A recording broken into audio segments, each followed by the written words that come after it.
In this lecture, we introduce the concept of the winding number of a contour around a point on the complex plane. As the name might suggest, the winding number is the number of times a closed contour goes around a point as the contour's parameter goes from its starting or initial value to its final or terminal value. In this lecture, we will also discuss the standard result that given the winding number as an integral, the winding number as a function of the complex number that the contour encloses is continuous. To define the winding number, let C be the contour given by the continuous parametrization z equals z of t, where t is on the closed interval from alpha to beta with alpha less than beta. We require that C be a closed contour, and when we say that C is a closed contour, we mean that z of alpha equals z of beta. Let z prime of t be continuous except possibly at the t values t sub 1, which is less than t sub 2, which is less than t sub 3, etc., etc., etc., all the way up to t sub n minus 1. To simplify the discussion, we assume without loss of generality that alpha, which we set equal to t sub 0, and beta, which we set equal to t sub n, are also discontinuities of z prime. We further assume that there exists a real number b such that the absolute value of z prime of t is less than b for t not equal to t sub k for k equal to 0 to n. Let z sub 0 be a point not lying on C. The winding number of C around z sub 0, which we write as n open parenthesis c, comma z sub 0 close parenthesis, is given by the formula 1 over 2 pi I times the contour integral along C of dz over z minus z sub 0. The winding number is also sometimes written as ind for index of C around z sub 0, also as wind of C around z sub 0, also using the Greek letter nu of C around z sub 0. We illustrate the winding number with a simple example. Let C be the circle with parametrization z equals z sub 0 plus r times e raised to the power 3it, where r is greater than 0 and 0 is less than or equal to t less than or equal to 2 pi. With the frequency 3, the contour will go around z sub 0 3 times as t goes from 0 to 2 pi, so that the winding number of C around z sub 0 should be 3. To use the integral formula of the winding number, z minus z sub 0 equals r times e raised to the power 3it. dz, or z prime dt, equals 3I times r times e raised to the power 3it dt. So we integrate 3I from 0 to 2 pi. And we get 3I times the length of the interval of integration, which is 2 pi.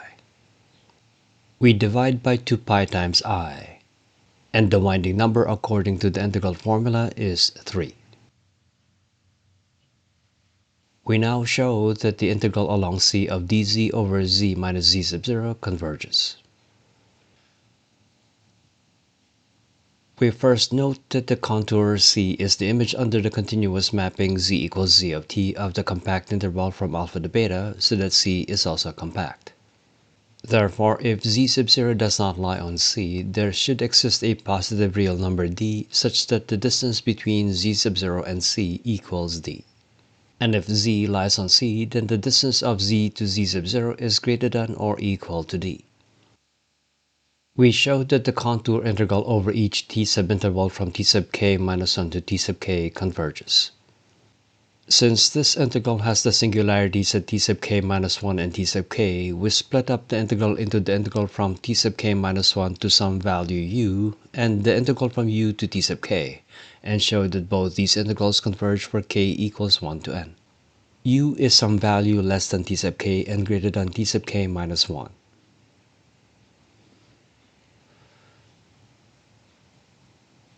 We apply the Cauchy convergence criterion for an improper integral with an endpoint singularity to each integral. Let epsilon be greater than 0. For the first integral, we find delta greater than 0 such that the absolute value of the integral from r to s is less than epsilon. We want this inequality to hold if or whenever r is less than s, with r and s between t sub k minus 1 and t sub k minus 1 plus delta. We also want t sub k minus 1 plus delta to be less than u. Upon finding delta, we will have shown that the integral from t sub k minus 1 to u converges. We do the same thing for the second integral. But while s is still less than t sub k and r is still less than s, this time r is greater than t sub k minus delta with u less than t sub k minus delta. So we work with the absolute value of the integral from r to s. The absolute value of the integral from r to s of dz over z minus z sub 0 should be less than or equal to the integral of the absolute value of dz over z minus z sub 0, or the integral of the absolute value of dz over the absolute value of z minus z sub 0. dz equals z prime times dt. And the absolute value of z prime is less than or equal to b on the interval from t equals r to t equals s. We also know that the absolute value of z minus z sub 0 is greater than or equal to d if z lies on C. Integrating from r to s, the integral of the absolute value of dz over the absolute value of z minus z sub 0 is less than or equal to b times s minus r over d. S minus r is less than delta, so that the absolute value of the integral from r to s of dz over z minus z sub 0 is less than b times delta over d. We set this less than epsilon so that we can choose a delta that is less than epsilon times d over b. But delta should also be less than both u minus t sub k minus 1 and t sub k minus u. So we choose delta to be less than the smallest of epsilon times d over b, u minus t sub k minus 1, and t sub k minus u. Therefore, the integral of dz over z minus z sub 0 from t sub k minus 1 to t sub k converges. And so 1 over 2 pi I times this sum of integrals, which equals 1 over 2 pi I times the integral from alpha to beta of dz over z minus z sub 0 is finite, so that the winding number of C around z sub 0 defined as an integral converges. We now show that the winding number as a function of z sub 0 is continuous. We take another complex number zeta that is not equal to z sub 0.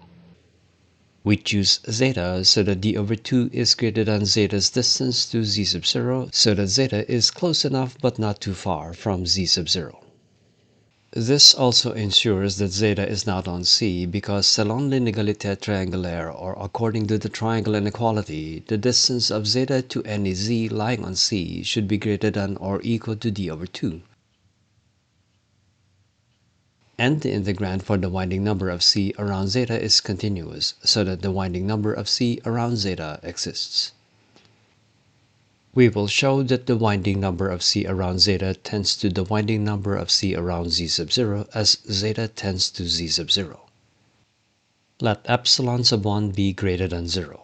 We find delta sub 1 greater than 0 so that if the absolute value of zeta minus z sub 0 is less than delta sub 1, the absolute value of the difference between the winding number of C around zeta and the winding number of C around z sub 0 is less than epsilon sub 1.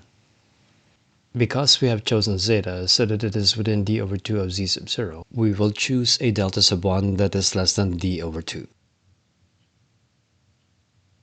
We take the integral formulas of the two winding numbers and combine the integrands.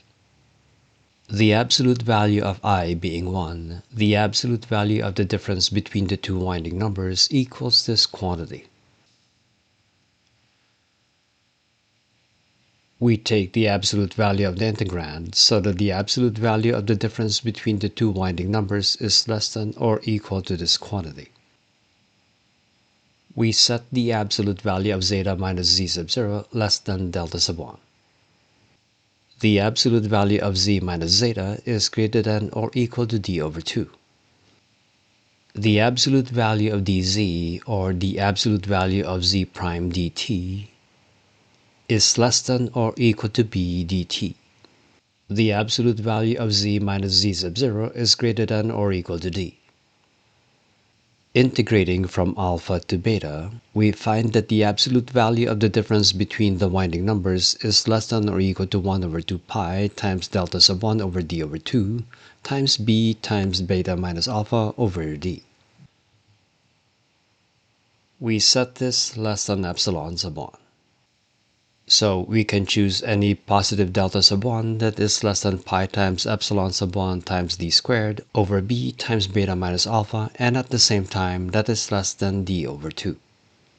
Therefore, the absolute value of the difference between the winding numbers is less than epsilon sub 1 whenever the distance between zeta and z sub 0 is less than delta sub 1. Hence, the winding number is a continuous function of z sub 0.